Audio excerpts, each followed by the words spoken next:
único nome pudesse mudar tudo. 3 palavras. Uma mensagem anônima. Ele sabe o seu nome. Não o nome que o mundo conhece.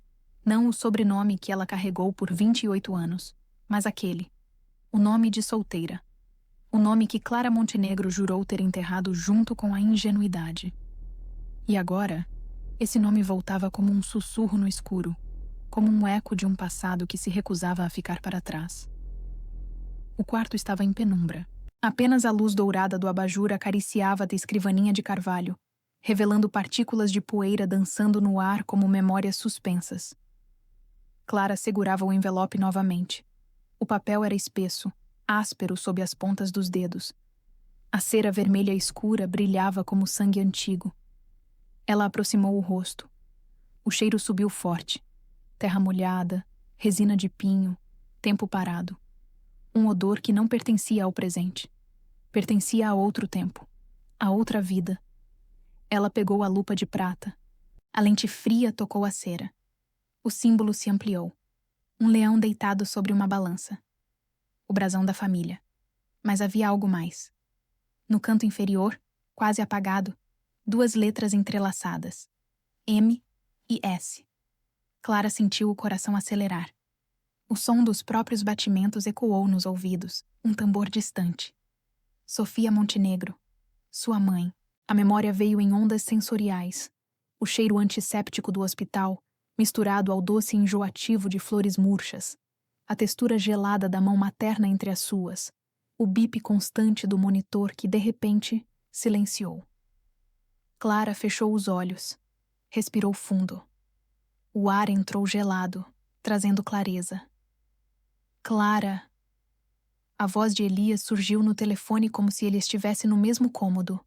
Grave, pausada, cada palavra medida como moedas de ouro. Você encontrou algo, não foi? Ela não perguntou como ele sabia. Elias sempre sabia. É o S, disse Clara, a voz trêmula mas firme. Sofia. Houve uma pausa, longa, densa, como se o ar tivesse ficado mais pesado, mais difícil de respirar. Sofia sabia, disse Elias finalmente. Ela sabia que o fundo exigia uma herdeira consciente. Não apenas uma assinatura. Uma mulher que integrasse dor e poder. Por isso o selo. Por isso o S. Ela não escondeu o segredo para te proteger. Escondeu para te preparar. Clara sentiu um nó na garganta. Não de tristeza. De reconhecimento.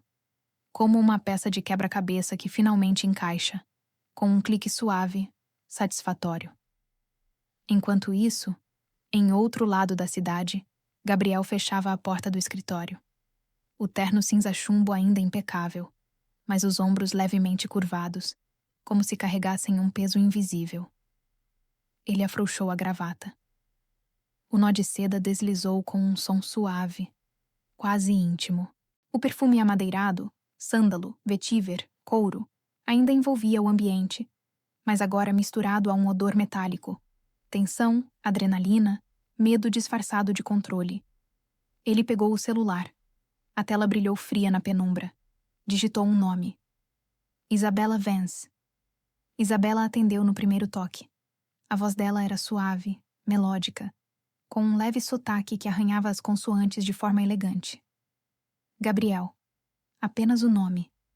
Mas havia uma cadência, uma pergunta não dita, um fio de curiosidade perigosa. Preciso que você descubra algo, ele disse, sem rodeios. Clara recebeu um envelope hoje, com cera, vermelha. Descubra de onde veio. Houve um silêncio breve, quase imperceptível. E se ela não quiser que eu descubra? Gabriel sorriu. Um sorriso sem calor, sem luz. Apenas cálculo. Então você descobre mesmo assim. Ele desligou. Caminhou até a janela. A cidade brilhava lá fora, um mar de luzes douradas refletindo nos arranha-céus de vidro. O cheiro de chuva distante subia do asfalto, terra molhada, ozônio, promessa de tempestade. Ele inspirou fundo. O ar entrou gelado nos pulmões. Pela primeira vez em anos, sentiu algo que não controlava. Inquietude. Um formigamento na nuca. Como quando você percebe que não está mais sozinho no jogo. De volta ao apartamento, Clara abriu uma gaveta secreta da escrivaninha.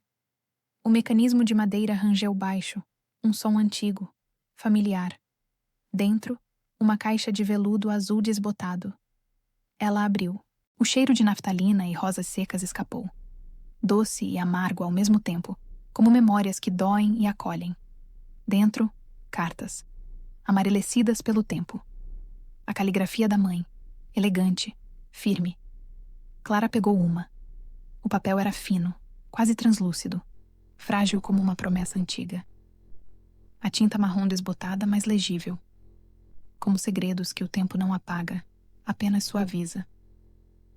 Minha querida Clara, começava a carta.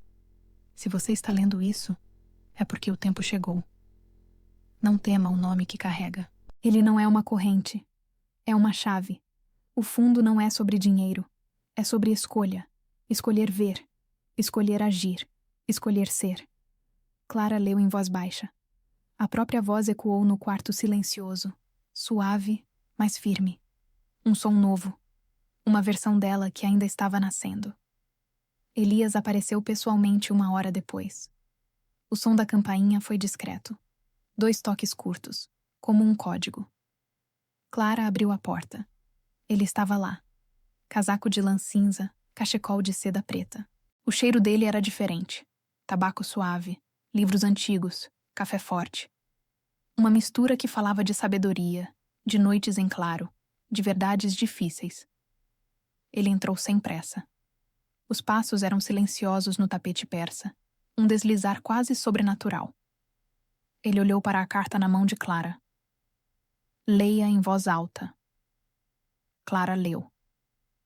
A voz ganhava firmeza a cada frase, como se as palavras da mãe estivessem reacendendo algo adormecido. Elias ouvia de olhos fechados, como se absorvesse não apenas o som, mas a intenção por trás de cada sílaba. Quando ela terminou, ele assentiu, lento. Sofia não escreveu apenas para você. Escreveu para a mulher que você se tornaria. A psicanálise chama isso de transmissão geracional.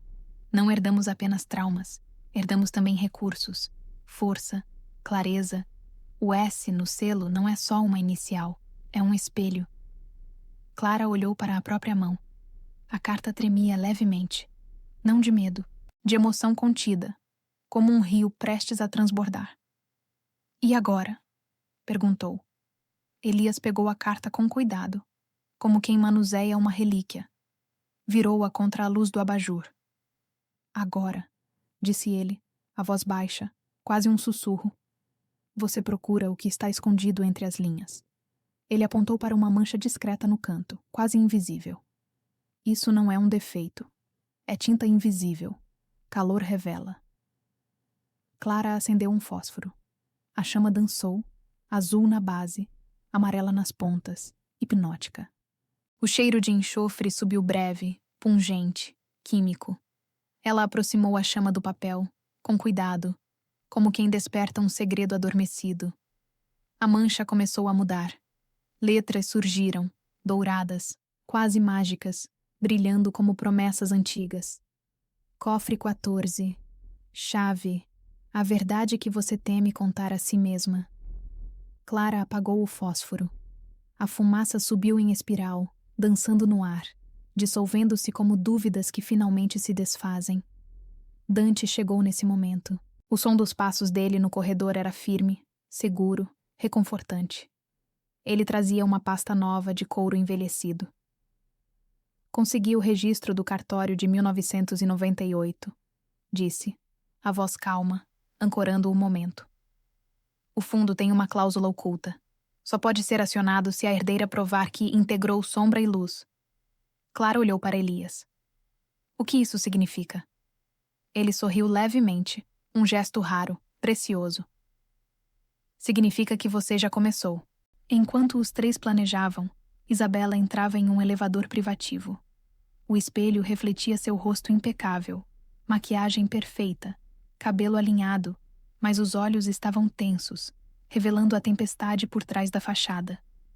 O perfume dela era floral doce, jasmim e rosa, mas com um fundo amargo, como flores murchas, como promessas quebradas.